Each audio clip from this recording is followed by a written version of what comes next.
because agriculture has been proven to have a strong track record at lifting people out of poverty and addressing undernutrition and malnutrition. Progress in agriculture has been shown to be more effective than progress in other sectors in achieving those aims.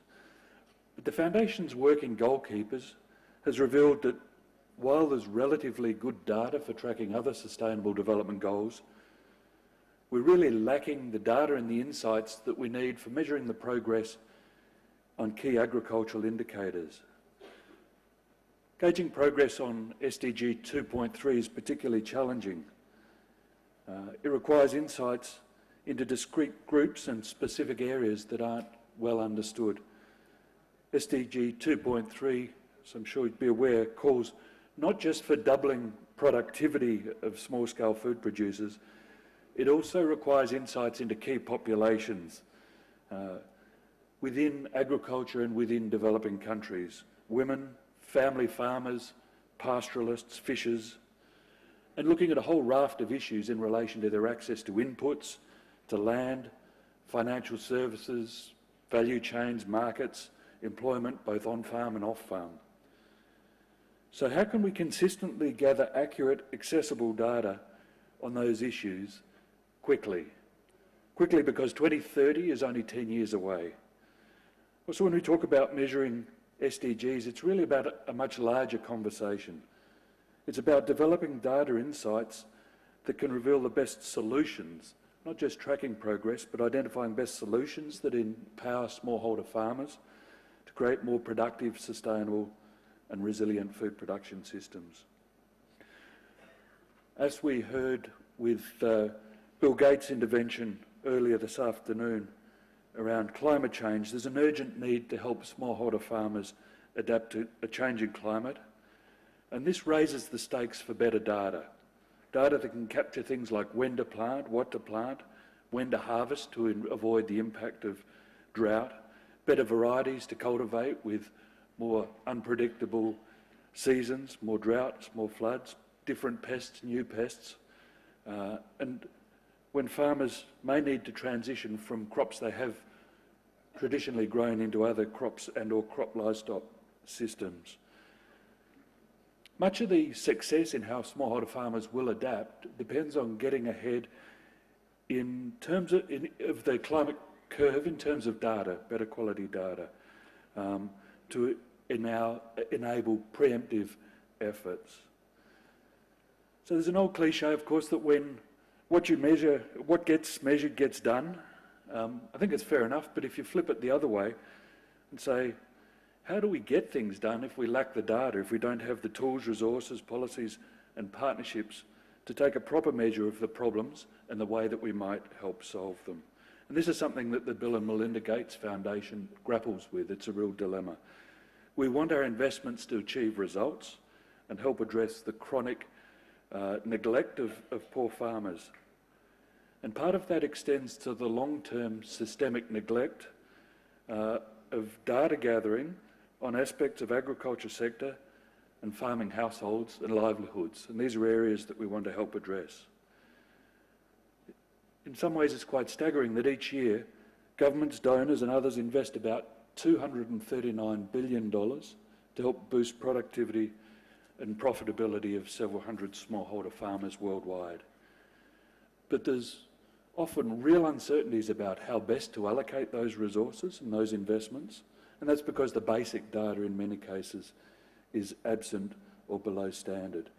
Insights regarding the assortment of crops and livestock, annual production, what's preventing farmers boosting their productivity, it's often outdated, it's often unreliable. We see there are several key areas to address this. I don't have time to go into those. I fully expect that the panel will touch on many, if not all of them. But I'd list them very briefly, the four of them. Investing in new initiatives focused on agriculture, data and statistics. And Dr. Ramesh Chand has referenced one of those earlier today. Take advantage of new innovations in data gathering. Developing new enabling policies and better partnerships, including close collaboration between national statistics offices and agriculture ministries, and making a better case for investing in agriculture data and statistics, one that appeals to donors, to governments, and to the private sector. So those brief framing remarks, I'd like to introduce the panel. I'll do that individually as each is about to speak, and I'll begin with our first speaker, Pietro Gennari, who was briefly introduced earlier today. I'll elaborate just a few more moments on his CV. Pietro Gennari is the Chief Statistician at the Food and Agriculture Organisation of the United Nations. He coordinates the FAO's statistical system, fostering consistency on the overall statistical program of work and ensuring the corporate implementation of international statistics standards and best practices. He served as chair of the Chief Statisticians of the UN system, co-chair on the Committee on the Coordination of Statistical Analyses, and the chair of the Committee on Agricultural Statistics of the International Statistics Institute for the period of 2013 to 17. Mr. Gennari has over 30 years of professional experience in the main areas of official statistics and in managing statistical programs, both at the national and international levels. Before joining FAO, he worked for the Italian National Institute of Statistics, ISTAT, and for the UN Regional Commission for Asia and the Pacific, ESCAP. Please join me in welcoming Dr. Gennari to the stage.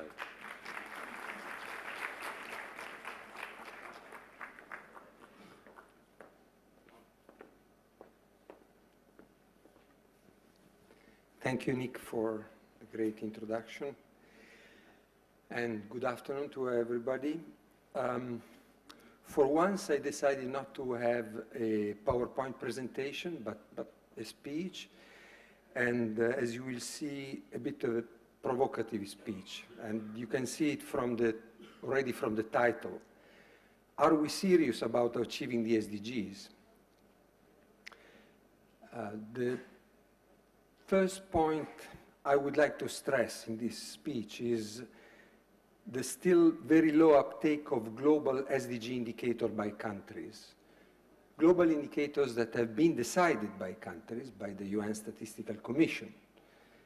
And I think that this low uptake is contributing to hold back progress towards achieving the SDGs itself. So we all know that data is prerequisite for taking effective decisions on the policies and investment needed to drive the transformative changes we aspire to. Without data, not only it is impossible to assess the effectiveness of development interventions, but it's also difficult to decide where and how to intervene in the first place, and who should be the beneficiaries. From the perspective of international organizations, we need comparable data not because we like to rank countries from the best to worst, but because we need to know where the most serious constraints are and help design and implement effective responses in support of countries. Internationally comparable data are also essential to ensure that regional and global aggregates can be computed so that world leaders are informed on what are the key sectors of global development that require most urgent attention and the most effective geographical areas. International statistics, therefore, is at the core of global reporting, as they inform the production of global and regional progress reports on SDG achievements. International statistics are much more than just the sum of national data. In general, international organizations add value to the data they collect from countries by verifying their compliance with global statistical standards, filling data gaps, and producing regional and global estimates. By applying harmonized definition, classifications, national data become internationally comparable and can therefore also be used to benchmark one country's performance against the other. Although few people would contest these statements, in practice, many countries, with few exceptions, have been slow to commit to reporting the global SDG indicators. Despite global monitoring is the bedrock of the 2030 Agenda Mutual Accountability Framework, most countries continue to indiscriminately substitute global SDG indicators with various proxy indicators, making it impossible to have a common benchmark and assess in which country the problem is most serious and for which population group. National stakeholders, resource partners, and the broader international community cannot hope to guide intervention investment where they may be needed the most. Benchmarking allows also countries to assess the progress of others and learn important lessons from those that are performing well. Certainly, there is a long list of problems, institutional, operational, financial, capacity constraints that hamper countries' ability to report on SDG indicators. But we have 4 times more SDG indicators than in the MDG era, with many of these being completely new and their methodologies being approved only very recently. A recent Paris 21 report found that, for instance, that even highly developed national statistical systems are still not able to report more than 40% of the global SDG indicators. At the same time, statistics both at the national and international level is perennially underfunded, currently attracting a mere 0.3% of the total official development assistance, 0.3%.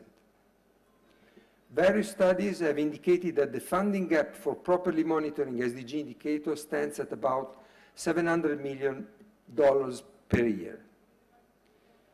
Such constraints are part of the reason why 4 full years into the implementation period of the 2030 Agenda, only 62% of the SDG indicators have any data point at all in the global database, and only 44% have sufficient data for proper global and regional monitoring. These gaps in global reporting are fundamentally hampering the international community's ability to take effective actions and catalyze the transformative changes required to achieve the SDGs. This situation is not without very critical consequences. As the high-level political forum recognized in its September 2019 summary declaration, we are off track to meeting most of the SDG targets. In the first progress assessment produced by the UN for that occasion, only 1 out of the 38 targets assessed was colored in green, indicating that the world is on track to achieving it, 1 over 38. An FAO SDG progress report released in July similarly highlighted that the world is off track to meeting the food and agriculture-related SDG targets. The recent upturn of world hunger after the significant reduction during the MDG era is particularly alarming. In other words, we are witnessing an inversion of the old saying, what gets measured gets done. And I'm coming back to what Nick was saying.